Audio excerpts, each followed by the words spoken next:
Bonsoir Raphaël, vous êtes Digital et Media Innovator, c'est votre titre. Vous êtes journaliste à la base, mais vous êtes surtout entrepreneur, innovateur. Et alors vous avez un titre extraordinaire sur vos cartes de visite, vous êtes éleveur de robots. Alors racontez-nous exactement ce que vous faites. Oui, éleveur de robots, c'est mon nouveau métier. Alors vous allez comprendre ce qui m'est arrivé dans l'histoire qui suit. Alors vous savez, élever des robots, c'est un petit peu comme prendre soin d'un petit animal de compagnie. Et en parlant d'animal de compagnie, je ne sais pas si vous connaissez celui-là. Vous savez qui c'est? Poulpe. Paul, voilà, Paul le poulpe. Paul le poulpe, c'est pas un robot, c'est un poulpe dont le boulot en fait était de prédire les vainqueurs des matchs de la Coupe du Monde. Et il a affolé un peu toutes les théories parce qu'on ne sait pas si c'est le hasard ou pas, mais enfin il a une série successive de prédictions positives sur les vainqueurs de la Coupe du Monde. Alors, est-ce que vous savez il est mort depuis, hein, ça ne vit que 2 ans, un poulpe, mais vous voyez, vous en souvenez encore. Est-ce que vous savez quel est le lien entre Paul le poulpe et l'intelligence artificielle? Parce qu'il a plusieurs cerveaux. Ça j'ai déjà entendu une fois, c'est vrai. Les robots n'ont pas vraiment de cerveau, mais ils ont plusieurs algorithmes. Il y a 3 liens, en fait, importants. Le premier, c'est que tous les deux, leur job, c'est de faire de la prédiction. L'intelligence artificielle, ce n'est que de la prédiction. Il n'y a pas de connaissance dans l'intelligence artificielle. Quand, par exemple, un robot doit faire la différence entre un chien et un chat, quand on lui montre une photo, eh bien, en fait, il ne fait que prédire, en fonction des données qu'on lui a apprises, ben ça, à 80%, ça doit être un chien ou un chat. Donc, ils ne connaissent pas la vérité. Ils ne font que s'approcher, que prédire ce qui va se passer. Et toutes ces technologies-là se tournent autour de ça. La deuxième chose, c'est que on ne saura jamais pourquoi Paul le poulpe a décidé de choisir l'Espagne par rapport à l'Allemagne, par exemple. Et d'ailleurs, on ne sait toujours pas, parce qu'en fait, la dernière prédiction qu'il a faite, c'était justement de choisir l'Espagne contre l'Allemagne, et c'est l'Allemagne qui a gagné. Pourtant, il faut le savoir, Paul le poulpe, en fait, était allemand. Et on pense peut-être, finalement, c'était son dernier acte de prédiction, un dernier acte d'amour pour l'Espagne. Et d'ailleurs, en Espagne, il y a un monument qui a été érigé à Paul le poulpe, où les gens viennent se recueillir. Donc on ne sait toujours pas pourquoi ils l'ont fait. Et l'intelligence artificielle, c'est la même chose. On ne sait pas pourquoi pourquoi elle prend telle ou telle décision. C'est d'ailleurs un vrai problème et un cas d'école, notamment pour les voitures autonomes, puisqu'on ne sait pas si la voiture décide de tuer la vieille dame au lieu de tuer le conducteur. Si les policiers viennent ensuite sur les faits, on ne saura jamais pourquoi il a pris telle ou telle décision. C'est une des particularités de ce qu'on appelle les réseaux de neurones. Et le dernier lien, c'est qu'en fait, Paul le poulpe ne sait absolument pas qu'il est en train de choisir entre l'Allemagne et l'Espagne. Pour lui, il est en train de choisir entre une moule et une huître. Il ne sait pas non plus ce qu'est le football. Il ne sait pas non plus qui nous sommes, nous, et ce qu'est un joueur de football. Et bien, de la même manière, en fait, les robots, l'intelligence artificielle, n'a aucune idée de ce qu'elle fait. Quand, par exemple, AlphaGo, l'intelligence de Google, réussit à vaincre le champion du monde de Go, on pousse tous des grands cris d'extase et d'effroi. Et en fait, AlphaGo ne sait absolument pas qu'il joue au Go. Il ne sait même pas qu'il joue à un jeu. Il ne sait même pas qu'il est un robot. Et il ne sait surtout pas qui nous sommes, nous, les humains. Donc, quand on s'intéresse à l'information, eh bien, ça peut poser un petit problème. Parce que les robots, on vient de le voir, quand on parle d'intelligence artificielle, il y a un mot qui dérange, c'est l'intelligence. L'intelligence artificielle, les robots ne sont pas vraiment intelligents, il n'y a pas de conscience, ils ne comprennent pas ce qu'ils font. Et donc, pour l'information, c'est un peu embêtant parce qu'en fait, c'est les robots, l'intelligence artificielle de Google, de Facebook, qui trient cet énorme bazar qui est devenu l'information sur Internet, qui essaie de trier cette richesse-là pour nous apporter l'information qui nous intéresse. Le problème, c'est qu'en fait, ils ne comprennent absolument rien à ce qu'ils lisent. Ils n'ont aucune conscience qu'ils lisent un article. Pour eux, trier des articles, c'est comme trier des cacahuètes. C'est exactement la même chose. Et donc c'est un petit peu embêtant parce qu'aujourd'hui, plus de 60% de l'information qui vous arrive, elle vous arrive à travers le filtre de ces robots, de cette intelligence artificielle. Et le problème, c'est que comment est-ce qu'on les entraîne? Vous les entraînez en fait vous-même à travers les données personnelles que vous leur envoyez. Ils s'appuient sur ces données-là pour pouvoir trier l'information. Le problème, c'est que ces données, vous ne savez même pas ce que vous leur envoyez. Et puis, je ne sais pas vous, mais 50% des Français déclarent mentir quand ils envoient de l'information sur les réseaux sociaux. Et parce que personne ne dit vraiment complètement la vérité, on ne donne pas vraiment sa vraie vie sur Facebook, hein, c'est un peu le Photoshop de notre vie. Et surtout, on donne des informations qui sont partielles, et quand vous multipliez tout ça par des milliards de contenus et des millions ou des milliards de personnes, eh bien, ça crée ce qu'on appelle des biais, d'énormes biais qui finissent par parfois nous enfermer dans ce qu'on appelle des bulles d'information, nous éloigner de toute idée nouvelle, de toute opinion contraire. On appelle ça aussi des chambres d'écho. Et puis surtout, ça ne nous protège pas des fake news. On peut même dire que les robots ont plutôt tendance à les amplifier, en fait, ces fake news. Les fake news, en fait, adorent les robots. Parce que les robots sont très facilement manipulables selon les données qu'on leur envoie. Il suffit qu'il y ait plein de gens qui s'intéressent d'un coup à une information, qui la partagent, on ne sait pas pour quelle raison. Il suffit même que d'autres robots se mettent à partager une information pour qu'ils s'emballent, ils trouvent ça vachement intéressant, et du coup, ils vont vous la renvoyer. Donc on voit bien que ce n'est pas qu'ils sont stupides, les robots, c'est qu'ils ont été mal entraînés. Et on dit souvent que l'éducation, c'est important.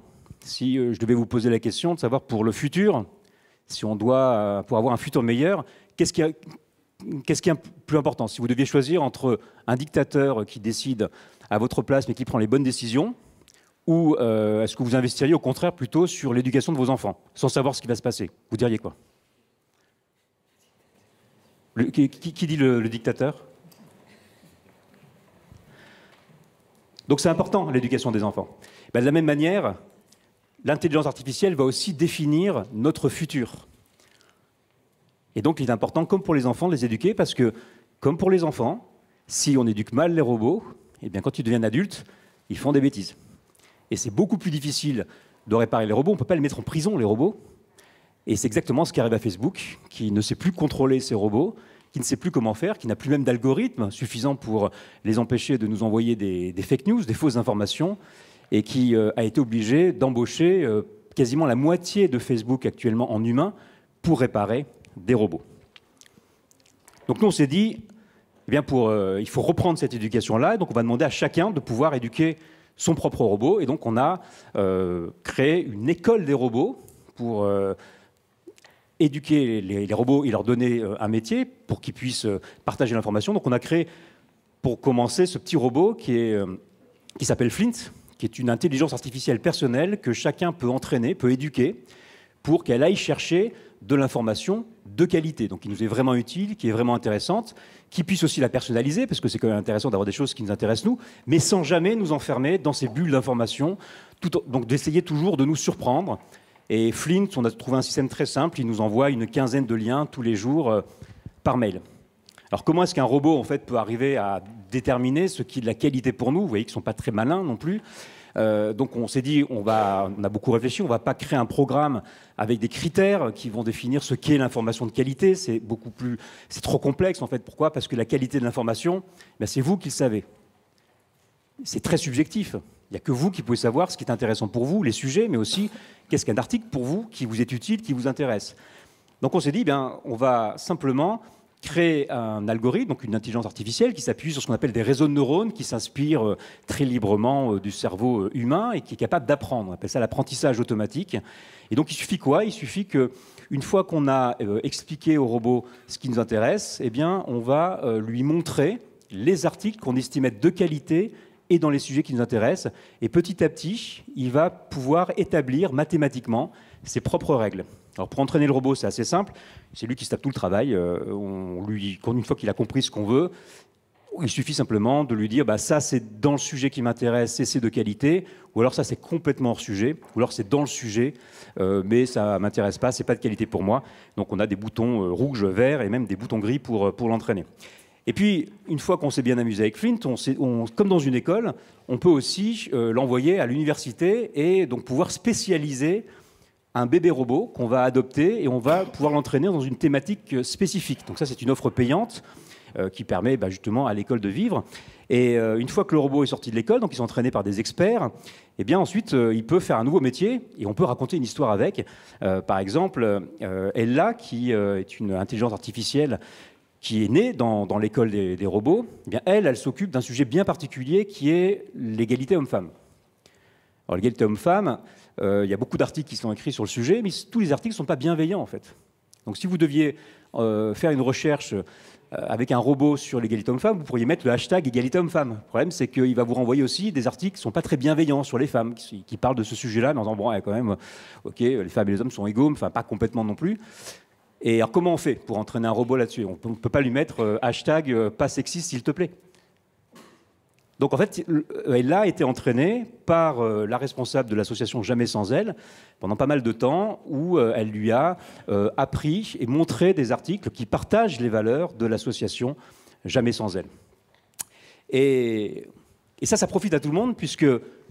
Et là, en fait, elle revient après dans l'école et les robots se parlent entre eux. Et donc, toute l'expertise, toutes les valeurs qui ont été apportées par chacun des experts, eh bien, profitent aux autres. Et donc, plus maintenant il y a d'experts qui entraînent des robots, plus les robots s'entraînent rapidement. Avant, il fallait 3 semaines pour entraîner, pour faire comprendre à un robot ce qu'on voulait. Maintenant, il ne faut que quelques minutes. Alors, pour terminer, la question que tout le monde pose, ou me pose en général, est-ce que les robots vont remplacer les journalistes? Qui pense que les robots vont un jour remplacer les journalistes? Oui, levez la main. Une seule, donc les autres vous pensez qu'ils ne vont pas être remplacés? C'est ça qu'on peut se poser la question, parce qu'aujourd'hui, les robots sont capables d'écrire des articles. Il y en a même un qui a présenté un journal télévisé en Chine. Alors, il a une voix un peu robotique, comme ça fait bizarre. Mais c'est bien que vous ne le pensiez pas, parce que penser que les robots vont remplacer les journalistes, c'est quand même faire preuve d'un sacré syndrome de l'imposture. Si on pense en tant que journaliste qu'on va être remplacé par des robots, c'est peut-être parce qu'on travaille comme des robots. Et donc ça doit nous pousser à nous interroger sur la valeur que l'on apporte, nous, en tant que journalistes. Et pour l'instant, l'intelligence artificielle, dans un monde qui est quand même très complexe, qui va de plus en plus vite, où beaucoup de journalistes sont toujours à l'agenda, en train de faire des tâches qui ne sont pas forcément les plus sympathiques et les plus agréables, eh bien, peuvent nous aider en fait à accélérer sur un certain nombre de choses, leur faire des tâches qui ne sont pas forcément des tâches de valeur ajoutée. Il faut quand même savoir qu'aujourd'hui, l'information en France, l'information générale, quand on regarde d'où elle vient, c'est 75%, c'est du copier-coller des autres médias. Plus de 64%, pardon, et plus de 64% du copier-coller de l'AFP. Donc il y a du travail à faire, et on peut remettre les journalistes sur le terrain et laisser les robots faire le travail. Il peut aussi nous aider à détecter en partie des fake news, à mieux comprendre les chiffres et à mieux faire notre travail de journaliste à partir du moment, évidemment, où on a compris que ce n'était qu'un outil et qu'on s'est interrogé sur qu'est-ce que c'est que nous, notre valeur de journaliste, pourquoi on fait de l'info, en quoi est-ce que c'est utile aux gens. Et Steve Jobs a eu cette phrase, pas Steve Jobs, Tim Cook, le remplaçant de Steve Jobs, a eu cette phrase il y a quelques semaines, mais il peut être inspirant aussi. Il a dit « Moi, j'ai pas peur que les robots se mettent à penser comme des humains. Moi, ce qui me fait le plus peur, c'est que les humains se mettent à penser comme des robots. » Et si c'est ça qui se passe, ben, on n'est pas sorti de l'auberge. Je vais vous montrer ça, c'est un poulpe artificiel. C'est une intelligence artificielle qui a été travaillée par de nombreux experts. Vraiment, il y a beaucoup d'experts qui ont travaillé, du MIT aussi, pour essayer de déterminer qui serait le champion de la Coupe du Monde 2018. Alors, ils ont travaillé sur plein de choses. Hein. Ils ont analysé, ils ont envoyé des données sur la situation économique, sur la météo, sur la situation politique aussi également, la personnalité des joueurs, tous les mouvements, enfin bref, énormément de choses. Le MIT en a parlé, on était prêt à avoir un vrai truc. Tout le monde allait penser que l'Allemagne allait remporter la Coupe du Monde. Et évidemment, c'est pas ce qui s'est passé. La France, elle se fait battre assez rapidement. Donc on voit qu'il y a une marge d'erreur. Les robots sont toujours meilleurs que nous pour prédire, mais on n'en est pas encore là. Et alors Paul Le Poulpe, vous allez me dire, Paul Le Poulpe, il est mort, mais en fait, il a été quand même recruté par des Chinois, non, des Japonais, pour prédire donc, les résultats, mais ça n'a pas très bien marché. Il s'est tellement planté qu'en fait, dès, je crois, la deuxième phase, on l'a découpé en morceaux et on l'a transformé en sushi et il a été dévoré. Voilà, donc tout ça pour vous dire qu'en fait, il ne faut pas laisser les robots tout seuls. On l'a vu quand on les laisse tout seuls, on l'a vu sur Facebook notamment, mais partout ailleurs, quand on les laisse tout seuls, ils font pas mal de conneries. Et il faut en permanence interagir avec eux pour les corriger, pour leur apporter aussi nos valeurs, mais aussi pour apprendre d'eux, parce que les robots sont un peu des miroirs de nous-mêmes, et en fait, ils reproduisent nos propres biais, nous permettent de les réaliser. Et donc de se rendre compte qu'on a des biais sexistes parfois dans nos sociétés, on a aussi des biais racistes dans nos comportements. Donc il faut pouvoir interagir avec eux, parce que si on se contente en fait d'être simplement intelligent, ne faut pas avoir peur de l'intelligence. Mais l'intelligence sans empathie, l'intelligence sans valeur, l'intelligence sans pourquoi, les robots sont incapables de comprendre le concept de pourquoi. L'intelligence sans pourquoi, ça ne donne pas de l'intelligence artificielle, ça donne plutôt de la connerie artificielle, et c'est le principal combat qu'il va falloir engager aujourd'hui. Je vous remercie.